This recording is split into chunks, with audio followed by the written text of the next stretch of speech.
Saya kira tidak perlu pasal berlapis ya. Permasalahannya adalah satu menyebarkan berita bohong atau kabar bohong, kabar palsu. Kedua, Undang-Undang ITE. Kabar bohong, kabar palsu itu kan adalah tentang apa namanya mencemarkan nama baik Pak Jokowi. Tapi untuk dikatakan mencemarkan nama baik itu harus dibuktikan dulu bahwa apa yang disampaikan oleh para tersangka ini bohong, tidak benar. Misalnya ijazah itu betul-betul asli. Bahwa ijazah isinya Joko Widodo adalah asli dan sah. Hal tersebut juga diperkuat oleh hasil pemeriksaan dari Puslapor Polri dalam aspek analog dan digital.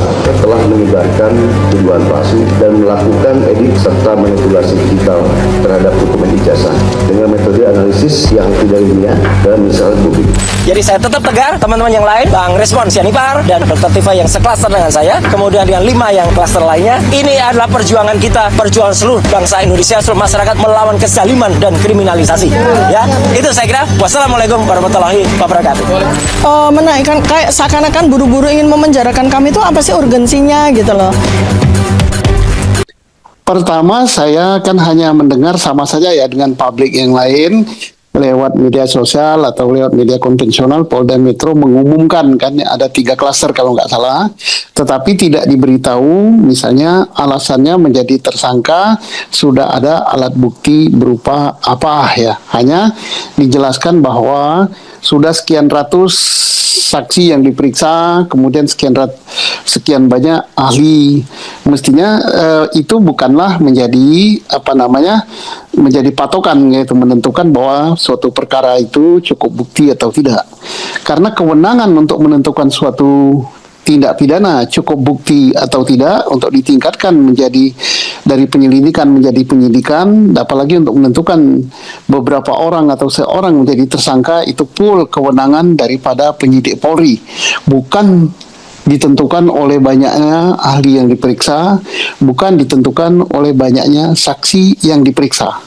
Nah, kemudian kita tidak mendengar juga pengumuman dari Polda Metro Jaya, apakah objek yang dipersoalkan, yaitu ijazahnya Pak Jokowi itu sah atau tidak, atau asli atau tidak.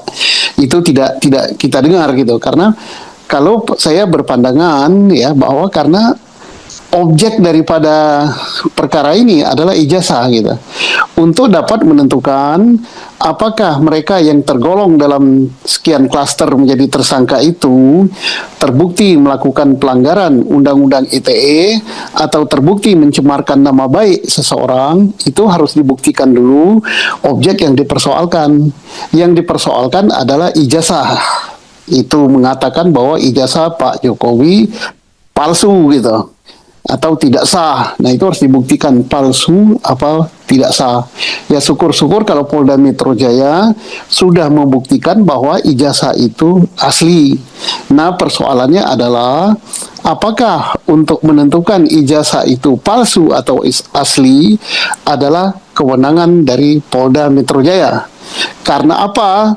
Karena ada 2 pihak yang berbeda pendapat, yaitu Pak Jokowi bersama UGM mengatakan itu asli, sedangkan yang para tersangka itu mengatakan tidak asli, itu palsu. Nah, ini siapa yang berwenang memutus? Kalau saya berpendapat bahwa karena itu produk dari pejabat administrasi negara atau produk dari pejabat tata usaha negara, maka itu yang berwenang memutus adalah Peradilan Tun.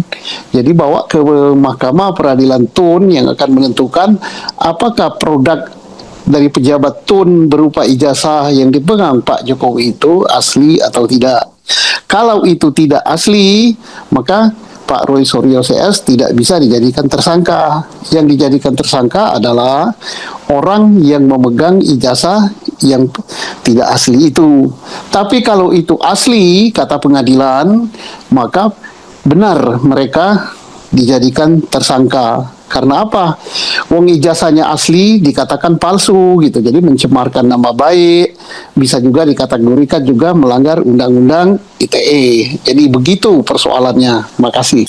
Yang harus dipahami yaitu sesuai dengan peraturan perundang-undangan kita mempersyaratkan bahwa untuk menaikkan sesuatu perkara menjadi penyidikan, kecuali tertangkap tangan, harus minimal ada 2 alat bukti. 2 alat bukti itu harus saling berhubungan, bukan jumlahnya ya. Misalnya ditentukan jumlah ahli sekian puluh atau sekian ratus, jumlah saksi sekian ratus, itu tidak menjadi patokan, tetapi harus saling bersesuaian.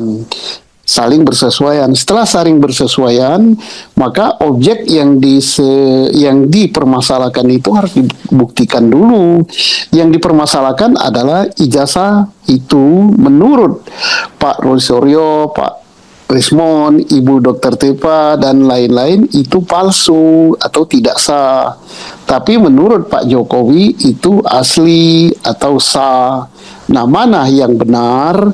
Maka itu harus diuji dan berdasarkan undang-undang. Kalau di kita peradilannya adalah peradilan tata usaha negara, karena ijazah itu adalah produk daripada pejabat tata usaha negara. Silakan diuji.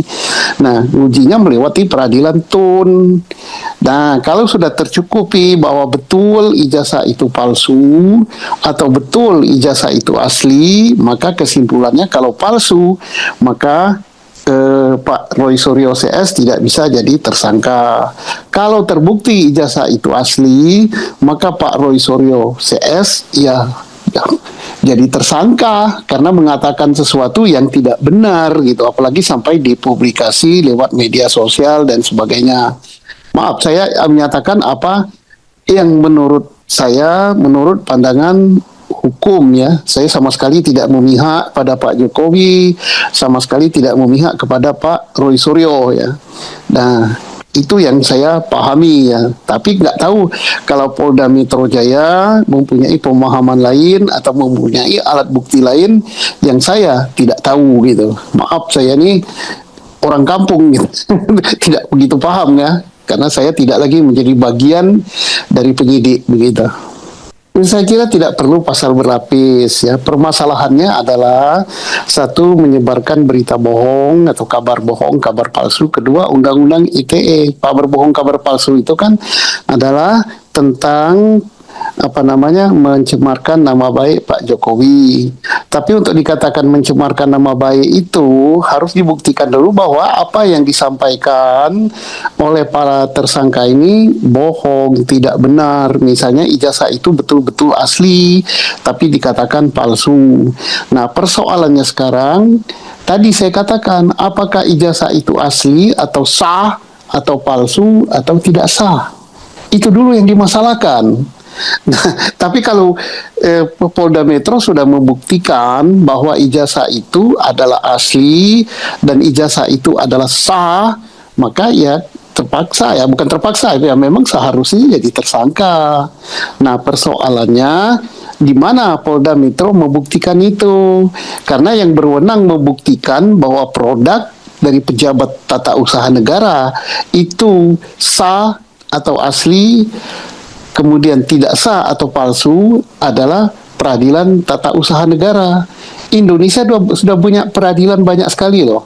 Ada Mahkamah Konstitusi untuk membuktikan pelanggaran suatu undang-undang terhadap konstitusi. Kita punya peradilan agama untuk membuktikan.